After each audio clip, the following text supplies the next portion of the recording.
Hello everyone, welcome to my channel. I am Arjun and you are watching English with Arjun Roy. Let's begin. Climax. আজকে আমরা climax নিয়ে একটু কথা বলবো।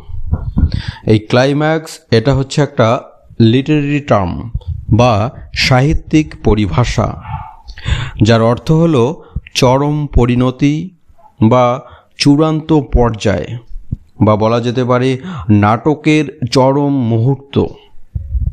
Climax হলো কোনো গল্প, নাটক, উপন্যাস বা কবিতার সেই গুরুত্বপূর্ণ মুহূর্ত যেখানে উত্তেজনা বা সংঘাত সর্বোচ্চ পর্যায়ে পৌঁছায় এবং গল্পের মোড় ঘুরে যায়। সহজভাবে বললে ক্লাইম্যাক্স মানে চরম মুহূর্ত বা চরম পরিণতির সূচনা। ক্লাইম্যাক্সের পরেই গল্পের মূল সমস্যার সমাধান হতে শুরু করে, যা ফলিং অ্যাকশন নামে পরিচিত। চলো তাহলে আমরা ক্লাইম্যাক্সের একটা উদাহরণ দেখব। দেখো, শেক্সপিয়ারের ম্যাকবেথ নাটকে ম্যাকবেথ এবং ম্যাকডাফের মধ্যে চূড়ান্ত তরবারি যুদ্ধ চলছে।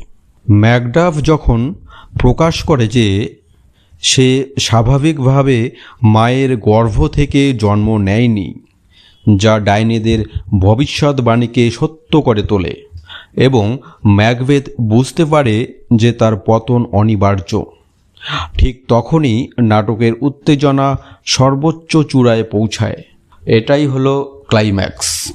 আজকের ভিডিওতে এতটুকুই। খুব তাড়াতাড়ি আবারও নতুন ভিডিওতে দেখা হচ্ছে। ততক্ষণ take care, tata bye, thank you.